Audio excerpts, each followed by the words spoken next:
Herkese tekrardan merhabalar. Bugün sizinle birlikte Amnesia The Bunker kaldığımız yerden ikinci bölümüyle devam ediyoruz. En son biliyorsunuz ki yaratık gelince ben artık olmaz demiştim.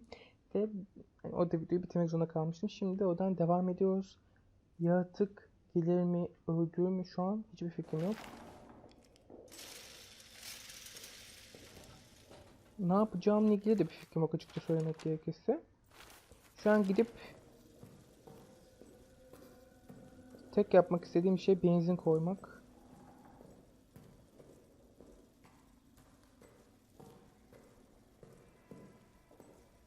Ve koşmak bile istemiyorum korktuğum için.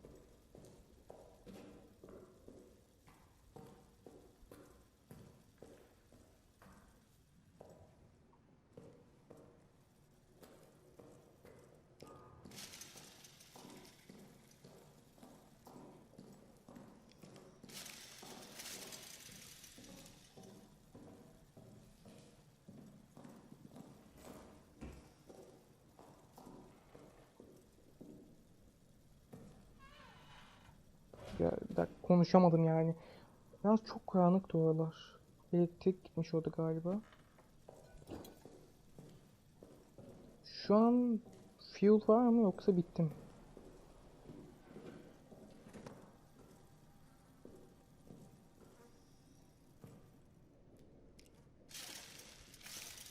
Ha, burada da fuel var. Dur şimdi.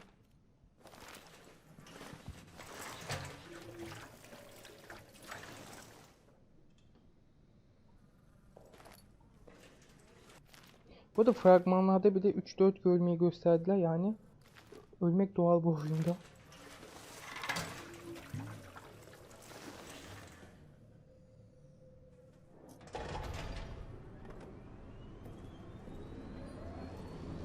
Şurada falan fuel var mı da yok. Koş. Hiç zaman kaybetmek istemiyorum çünkü fuel çok çabuk bitiyor.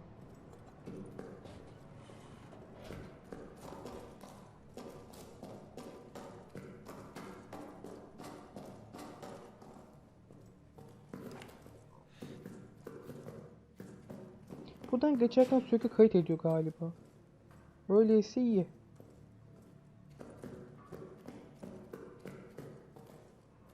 Şimdi burada yavaşlamak istiyorum çünkü yaratık burada çıktı biliyorsunuz.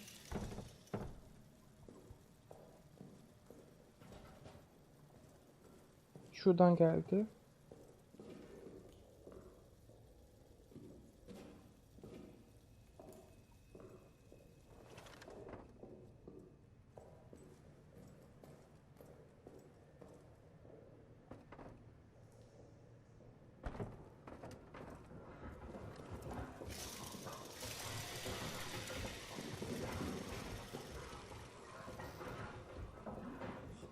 Ne oluyor şu an geliyor mu?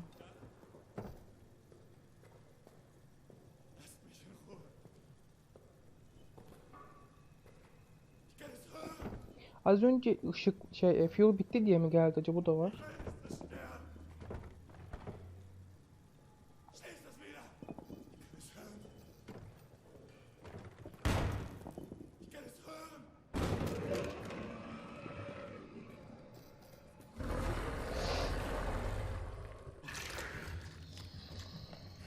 Yine geldi bu.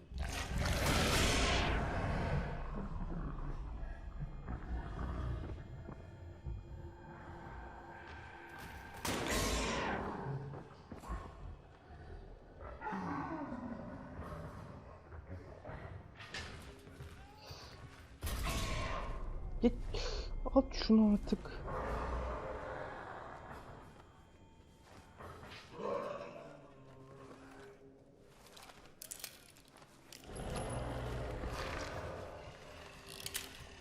Mermim bitti git artık.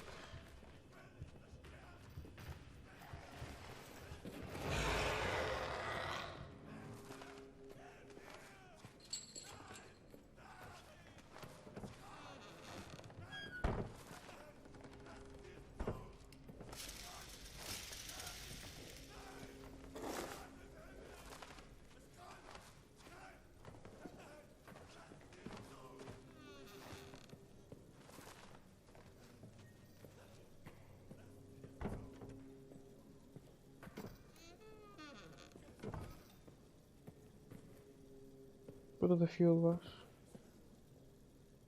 Aç bir inventory'yi. Şu şeyi genişletmek gerekiyor ya bir an önce.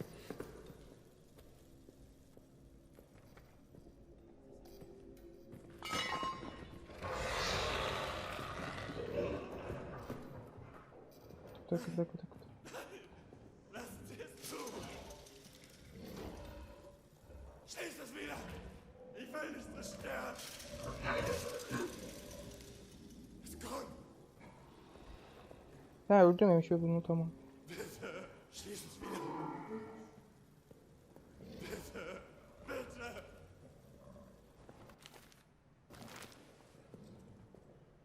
Ich will nicht, dass sterben! Schließt es wieder!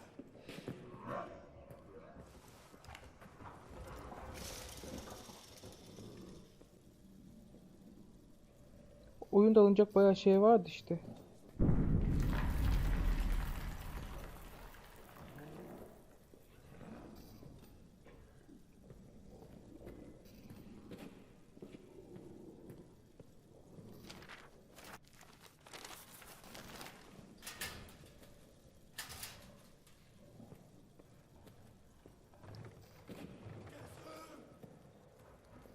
Dur bir dakika. Ben geri döneceğim.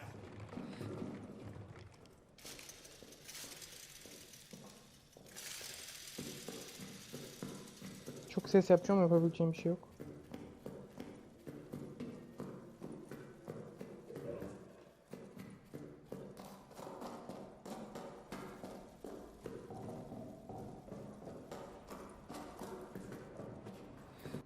Şimdi bunu bırak. Bence bunu da bırak. Çünkü ben ona hiç bakmadığım için boşa tutuyorum aslında. 2 tane alanımız açıldı. Bence fuel alıp mı gelsem ben?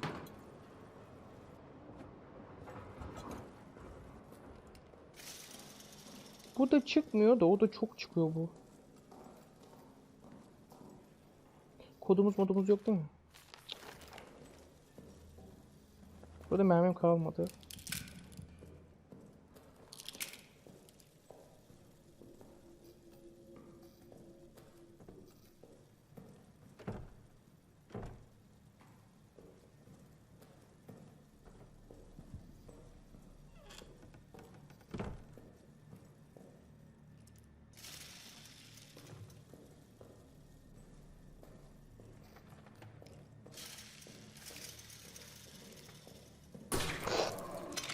Ya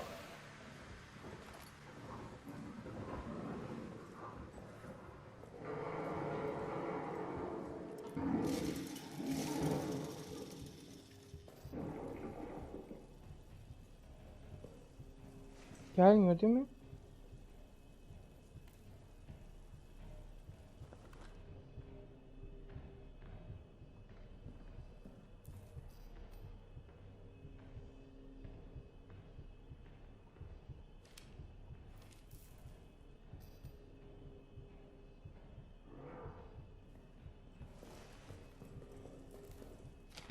Ne yaptı da belli değil konu.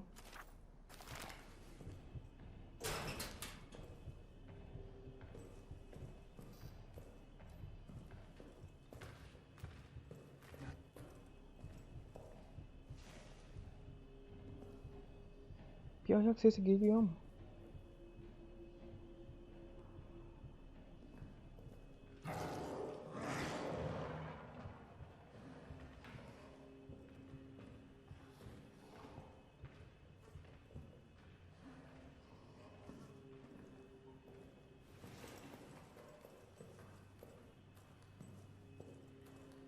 İnşallah. Burada da mı kayıt alıyor? Ne oluyor?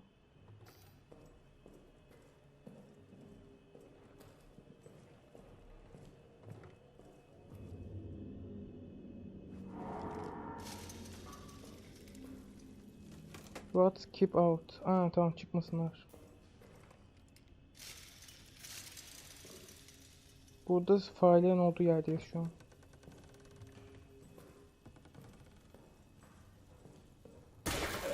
Ya yeter ya.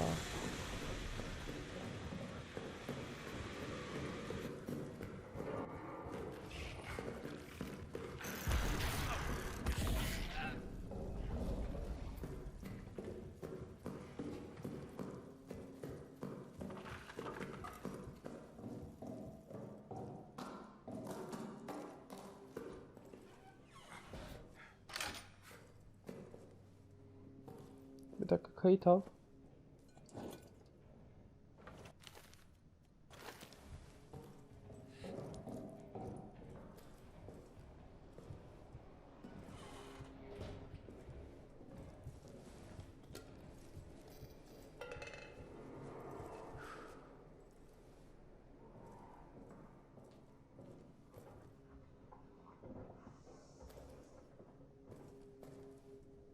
Faillerle uğraşacağız şimdi değil mi? Üf.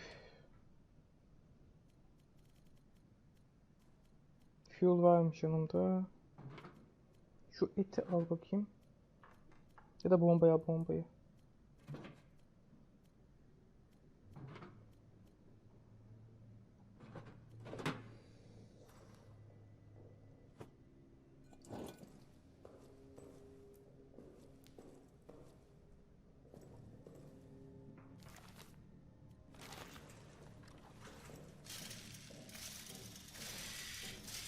Bu arada fazla güvenmiyorum bu arada.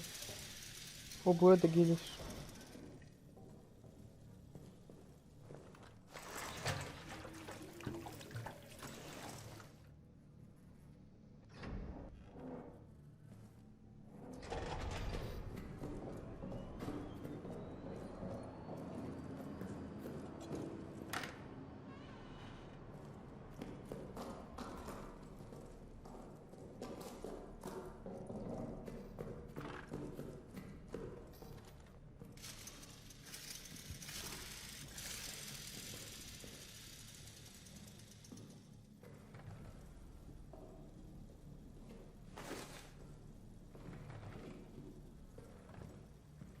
Ya bunları nasıl şey yapacağım?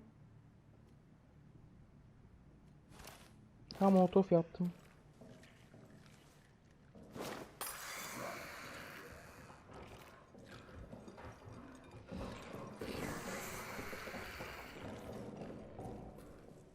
Ya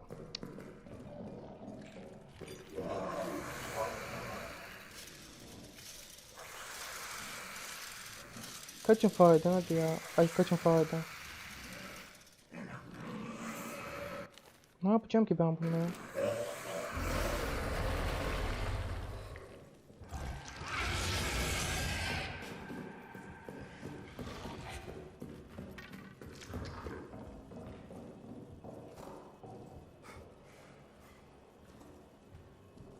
Geliyor mu?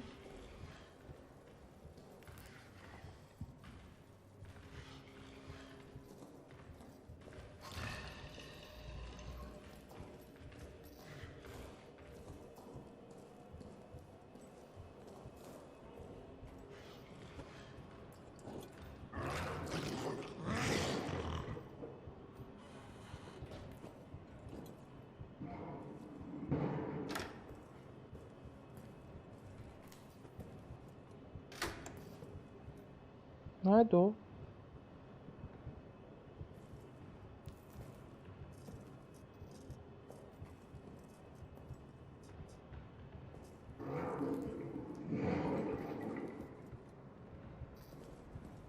Size bir şey söyleyeyim mi? Demoda beni kandırmışlar.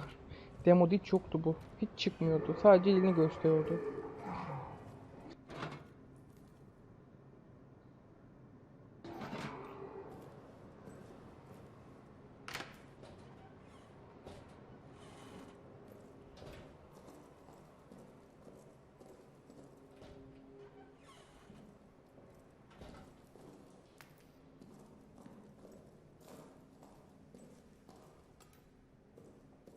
Şimdi bir dakika, ne yapacağımı düşünüyorum.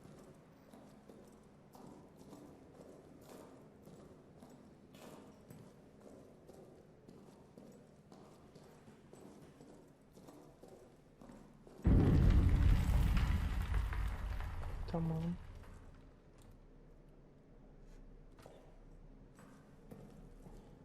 Kod mod da bulamadık değil mi biz?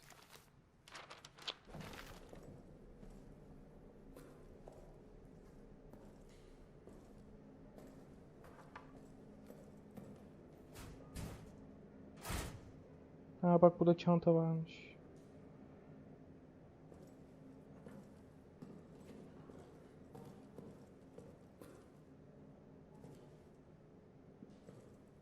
Benim bu oyuna bir zarar vermem lazım.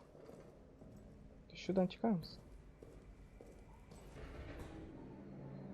Ayva yedik. Ayva nedir? Nasıl yenilir?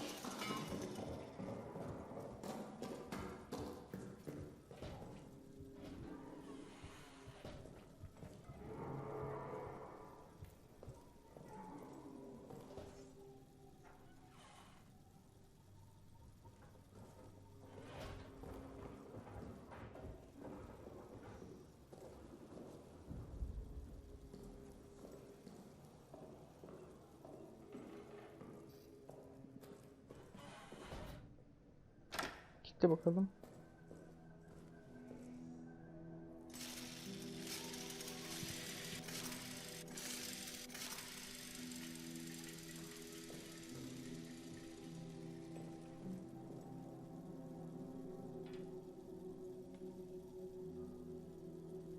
Şimdi çıkış oradaymış. Person, Soldier Girl. Bu arada ne yapacağımı anladım aslında da fareler var ve farelere ne yapacağımı anlamadım. Farelerin üstüne bomba atmak istemiyorum çünkü boşu boşa bombam bitmesin. Bu da bug'a girmiş.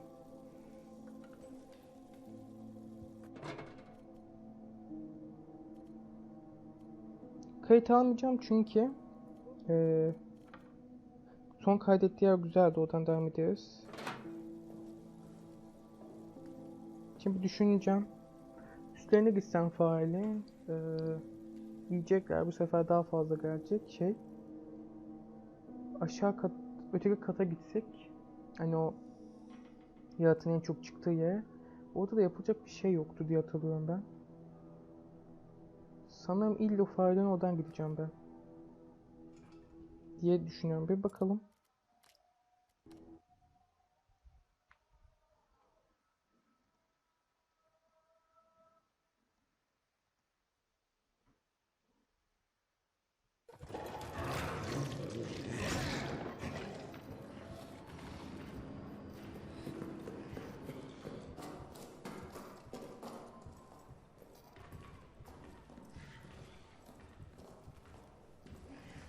Burası neyse?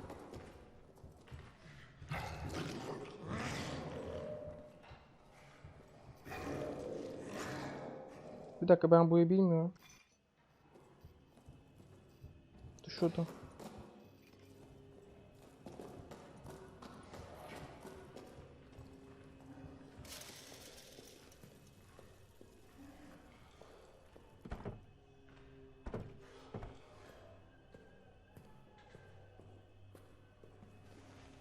Dur, burası yeni. Çok bakılacak yer varmış. Gerçekten.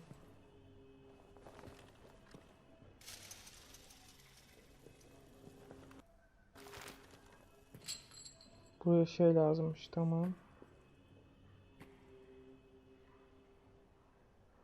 İyi, geliyorum.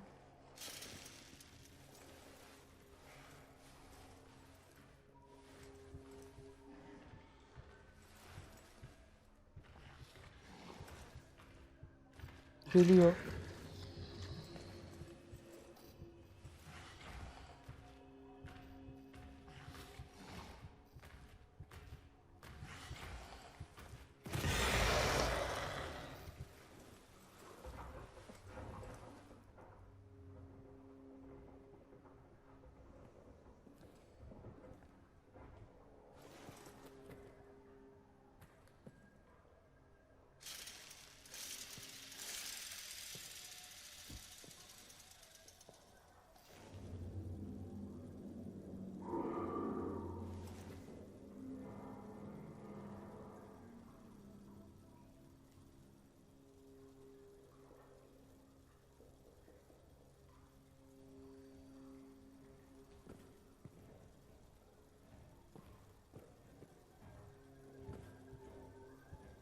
Gelecek mi acaba, merak ettim, dur.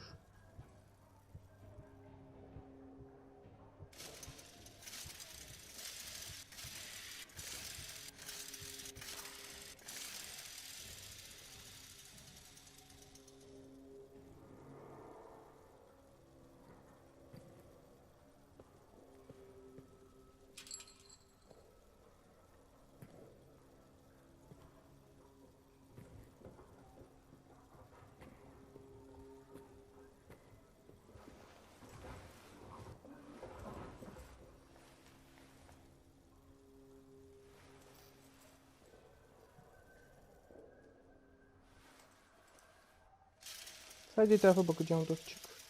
Ölürsek ölürüz.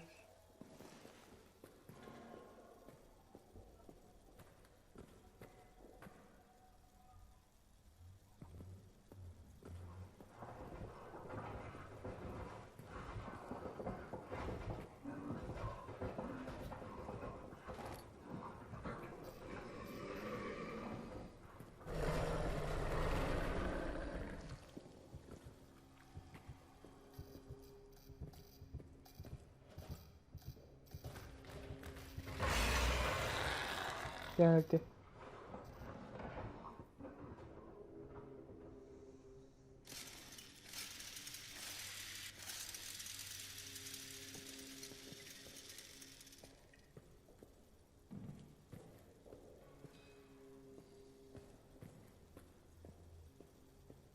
Bu arada çok zor yapmışlar ya. Niye bu kadar zor? Çünkü korku oyunu.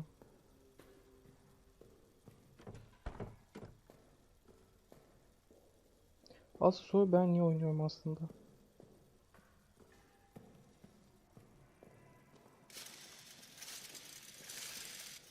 Bu arada ben videosunu çekmesem oynamazdım.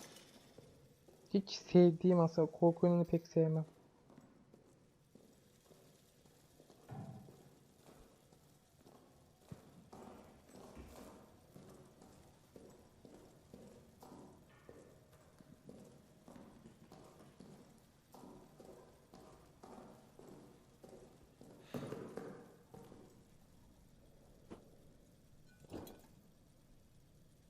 Normalde ben bir video çektim 10 dakikalık. Şu etrafı gezdim.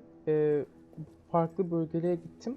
Ama 700 kere ölmek zorunda kaldım. Çünkü çok karanlık ve oralarda elektrik yoktu galiba. O yüzden ölüp ölüp durdum. Ben de videoyu sildim çünkü hani bir amacı yoktu videonun. Full öldüm. Ondan sonra ilk gittiğimiz yer vardı ya, kapısını patlatmıştım. Oradan çanta buldum. 2 tane slot açıldı. Onun haricinde hiçbir şey yapmadım. Çünkü hani videoyu da çekmem gerekiyor.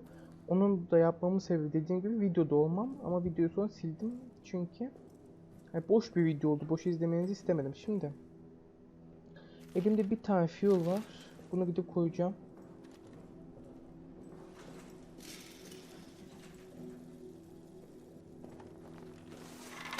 Bir tane fuel neye yetecek ama olsun.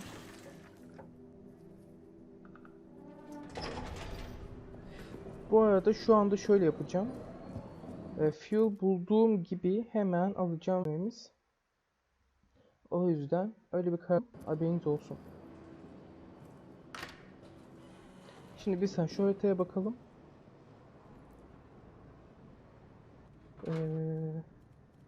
Bunlar bende dursun, tamam.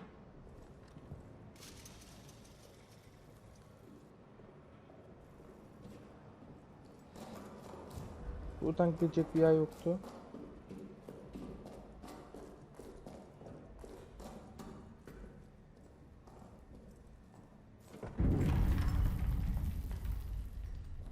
Tamam.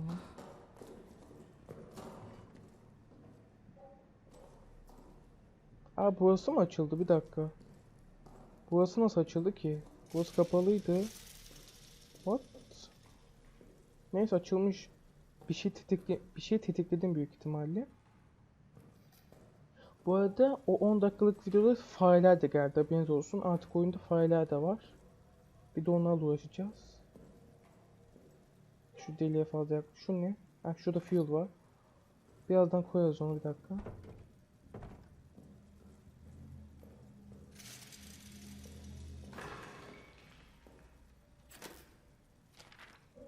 Ha, bu arada notları artık okuyabileceğiz. Çünkü oyun Türkçe, biliyorsunuz. Söylemeyi unuttum onu. Oyun artık Türkçe, gördüğünüz gibi. Bunları hemen okumak istiyorum ama çok uzun olacak bölüm. O yüzden ne yapsak bilmiyorum. Şöyle hemen bir bakalım. Uyarı: ölen askerliği kontrol ederken lütfen herhangi bir mesaj sembolü ya da sembolü ya da dolap kodu için kimlik kontrollerini arka tarafını kontrol edin. Bunlar kimlik alınmadan ve kaydedilmeden önce bilinerek temizlenmelidir. Tamam. Bu ilk not. Şimdi bu önemli bir not sanırım, çünkü burada şey var. Unutma, bir dakika, unutma ızgarayı çıkarmanın gerekirse bakım bölümündeki ustabaşı Stafford'un öyle anlattığı işte hazır oradayken tüm ızgaradan neden bu lanet olası özel vidaları kullandıklarını sor. O vidalar çok gereksiz. Bu arada gerçekten gereksiz. Ne biliyor musun? Çünkü uğraşacağız şimdi. O vidalarla açmam gereken 2 tane yer var normalde. Attention, tesisin bu kısmındaki güç zincirleme bağlantılıdır. Zincirlerdeki bir bölümdeki gücü kapatın, sonraki alanlarda kapanacaktır. Anahtarlar sadece olağanüstü durumlarda kapatılmalıdır. Ben öyle dediğimde olduğu gibi.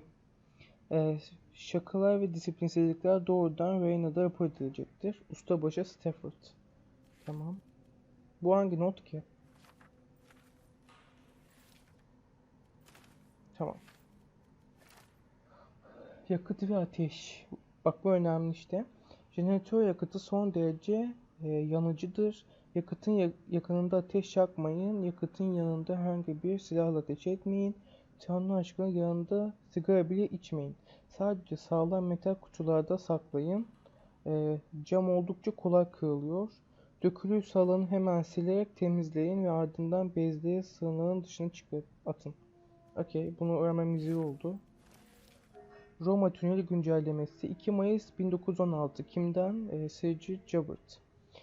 C.G. Joubert dokudum ama yanlış okudum büyük ihtimalle. Her neyse. Mühendisler depo alanımızı geçerek eski Roma tünellerine girdiler. Düşündüğümüz gibiler yapısal olarak sağlam değil ve itiraf etmeliyim ki bu son noktada şüpheliydim. Ama gerçekten Alman hattı yönünde ilerliyorlar. Eylül ayına kadar tünellerin içinden büyük bir itiş gücü başlatacak konumda olmalıyız. Not: tünellerin içinde vazolar, Latin metinler ve benzerlerini bulduk. Gelecek nesiller için bazı malzemeler korumak için elimizden gelen en iyisini yapacağız. Güncellemelere devam edeceğiz. Okay.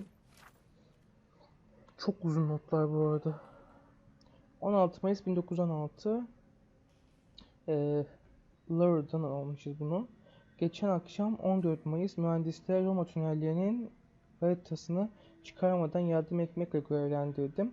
Tünellerin en derin yapısına girdiğimde duvarlardan sızan garip parlak bir sıvı fark ettim. Arkamı döndüğümde tünellerin duvarları birdenbire yok olmuştu ve ben uçsuz bucaksız bir karanlık düzlemde duruyordum. Uzakta ben ileriye çağırıyor gibiydi. Görünen bir ışık vardı. Onunla benim aramda biçimsiz gölgeler hareket ediyordu. Ne yazıyor şurada? Gözümü açıp kapattığımda gitmişti, tünelle geri dönmüştüm. Yazı stili bir garip oldu. Eski zaman gibi olduğu için biraz garip. Okumakta zorlanıyorum o yüzden. Ama elimden geldiğince okumaya çalışacağım. Gözümü açıp kapattığımda gitmişti, tünele geri dönmüştüm. Bir saniye kadar sürdü ancak gördüğüm şeyin hayal olmadığını biliyordum. O gerçekti. Bu deneyimden beri kendimi perili hissediyorum. Sanki bir parçam hala orada. Tünellerde sıkışmış gibi gözlerimin kenarlarında hareket eden şekiller görmeye devam ediyorum. Resmi olarak izin talep ediyorum. Bana yardım edin lütfen. Bu notları okursak burada bölüm full not okuma bölümü olacak. Ben şöyle göstereyim de şunları. Bunu merak ediyorum, o yüzden okuyacağım. Tüm sağlık ve morg personeline güncelleme. Sıçan sorunu daha iyi gitmedi. Her ölüye akın ediyorlar. Hatta yaratıkların peşine düşüyorlar. Yaratık ne ya? Yaralıların benim Türkçe. Ancak haşereler yanmış etle ilgilenmiyor. Bu nedenle yeni bir politik uygulamalıdır. Ölen tüm askerlerin cesetleri yakılmalıdır. Peter de Vries ile bu konu hakkında konuştum. Merhum için uygun kutsanma sağlayacaktır. Kalıntılı aileler için korunacaktır. Bu doğru değil ve ruhu acıyla dolduruyor ama ölüleri yakmak farelerin yermesini engellemekte tek yol gibi görünüyor. Bu yüzden onu yakmalıyız. Tamam.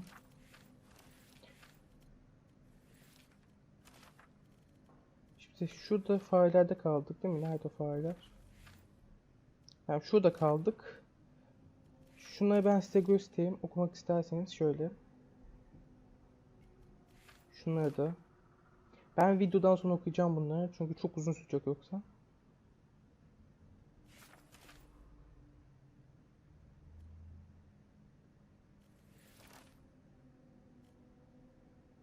9th Bunu of July, söylesin bakalım. 1700 hours. I'm in a state of agony. It cripples my body, captures my mind, bleeds my soul. This thing I've done, this thing. It is lunch in the mess hall currently. Ugh, the thought of eating repulses me. Tamam. 9th of July. I do not know the time, but dusk has fallen and still, of course, no word. When I asked the sergeant, he shrugged, as if I was asking about when it might next rain. These fools around me, laughing, drinking, arguing. Do they know what I've done? Do they suspect it? I feel they must all be guilty of something. And yet, they laugh, drink, argue. God knows what I've done. I wonder if his judgment could be worse than my own. Ne yaptın ki sen? Bir dakika, bu biz miyiz? Sana bu kendini anlatıyor. Ben onu tam olarak bilmiyorum. Ya da başkasını da anlatıyor olabilir. Sanki bana kendi anlatıyor gibi geldi. Ha, tamam, kendi anlatmıyormuş. Başkası sanırım. Amnesia davası. Soldis Clement 9 Temmuz olayının ardından tedavi altına alındı. Kişisel yaşamda bu. Tabi bunu okuyacağım. Size de göstereyim. Okumak isterseniz diye gösteriyorum bu arada. Şöyle. Durdurup okuyabilirsiniz istiyorsanız. Ben normalde okuyacaktım da dediğim gibi çok uzun sürsün istemiyorum bölüm.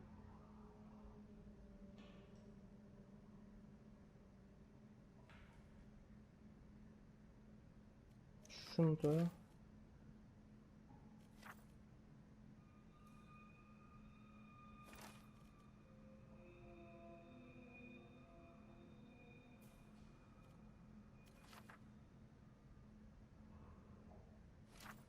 Ve son olarak da bu.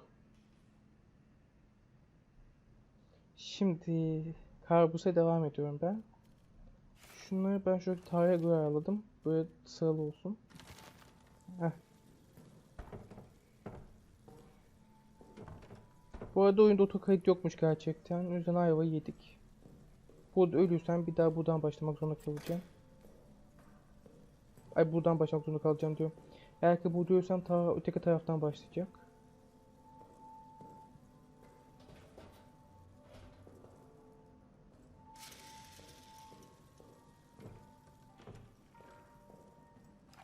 Silahımda mermi de yok bu arada.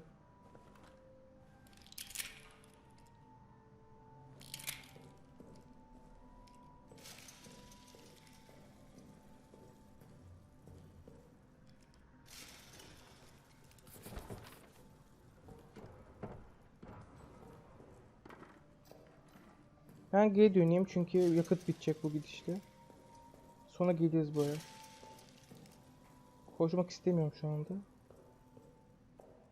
Bu arada her şey iyiydi. Şu fener çok yani zor. Keşke yani o kadar zor olmasaydı. Oyun yeterince zor zaten.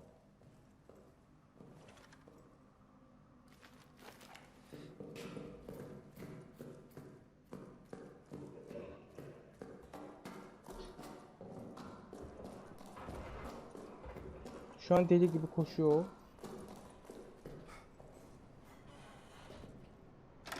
Şimdi gel.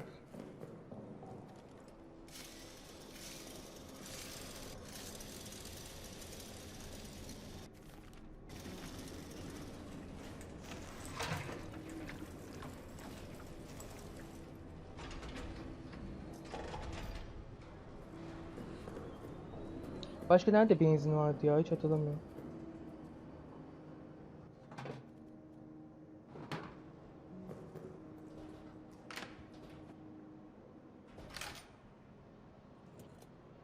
Ne oldu öyle, neyse.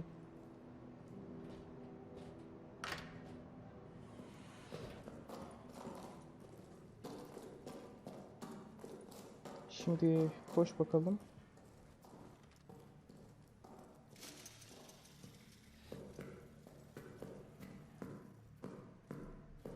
Bizim acil yakıt bulmamız lazım bu arada. Şurada şu duvara kırabileceğim bir şey var mı? Yok. Sanırım. Şunu da.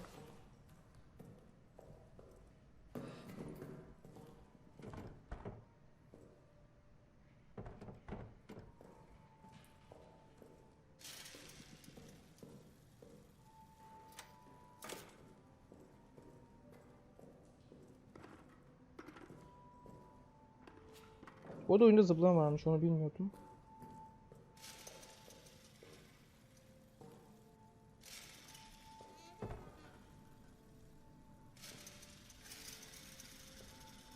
Selam. Oraya çok yaklaşma.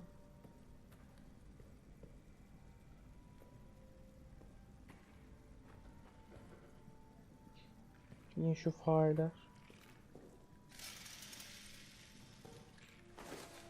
Not buldum. Bu muymuş? 30 Nisan. Sonunda mühendislik ekibinden bazı cevaplar aldık. Komuta konumumuzun bitişinde eski Roma tünellerinin olduğuna inanıyor. Bu akşam oyun açıyorlar. Komuta onları sürpriz bir saldırı başlatmak için kullanmayı umuyor. Sanki bu noktada herhangi bir saldırı sürpriz olarak adlandırılabilirmiş gibi bu bir savaş. Hepimiz her zaman bir saldırı bekliyoruz. Yine de bu tünelleri görmek ilginç. Biraz antik çağ burayı canlandırabilirdi. Kesinlikle zihnimi savaşın günlük eziyetinden uzak tutmama yardım ederdi. 9 Mayıs 1916. Subaylar bugün bana oldukça beklenmedik ve garip bir hediye sundu. Roma tünellerinin içinde eski metinler görünüşe göre ilgi alanlarımda haberdar olmuşlar. Elbette onları aldım ama gerçek şu ki bu metinler bu korkunç yerde hayatta kalmayacak kadar kırılgan. Fazla değerli, benimkinden daha hassas ellere, daha bilgili beyinlere ihtiyaç var. Hala merakla bekliyorum. 11 Mayıs 1916. Bu sabah Ackerman almış olduğu yaralardan ötürü öldü. Onu sadece bir kez gördüm ama onu buradaki en iyi arkadaşlarımdan biri olarak görüyordum. Umarım cennet onu karşılar. Dikkatimi dağıtmak için metinleri gözden geçirdim ve şok oldum. Bu metinler Roma kökenli değil. Dil Latince ya da en azından Latince ama hakkında yazdıklarının herhangi bir dönemde Roma kültürü hakkında bildiklerimle hiçbir ilgisi yok. Metinler dini ya da en azından batıl bir yapıya sahip gibi görünüyor. Bir cümle tekrarlanıyormuş, pardon. Ötedeki karanlığa geç ve sonra görüş hakkında bir şeyler. Okey. 13 Mayıs 1916'ya geçiyoruz şimdi. Yeter, bitebilir mi? Ağzım ağrıdı. Uyumadım. Bunu indirmem gerek. Metinler dini nitelikte. Bu eski insanlar her kimse ölümsüzlüğe giden bir yol bulduklarına inanıyor olmalılar. Ve bu amaca ulaşmak için başka bir dünya olduğunu düşündükleri karanlığın hakim olduğu ve yönettiği bir dünya yaşamaları gerekiyordu. Bilmiyorum. Tercüme edemediğim kelimeler kullanıyorlar. Bir şey tarafından yönetilen. Diğer karanlık dünyanın ruhlarla, canavarlarla dolu olduğunu ve oradaki havanın ölüm döşeğindeki ruhların hastalıkla, çığlıkları ve işkenceyle sonsuza kadar canlı olduklarını iddia ediliyor. Tünelleri bunun için kullanıyorlardı. Onlar için orası bir pagan cehennemine açılan bir kapıydı. Metinler, kanlı alemler, sadist ruhlar ve bu erkek ve kadınların karanlığa tapınarak birbirlerine yapacakları korkunç şeylerle ilgili vahşi hikayelerle dolu. Değerli olana karanlıkta bir tür ölümsüzlük bahşetmesi amaçlanan bir maddeden uzun uzadıya söz ediyorlar. Bu gece devriyedeyim. Ondan önce uyumam gerek ama sonra buna geri döneceğim. Bu bölümlük bu kadar olsun. Kendinize iyi bakın. Hoşça kalın. Bay bay.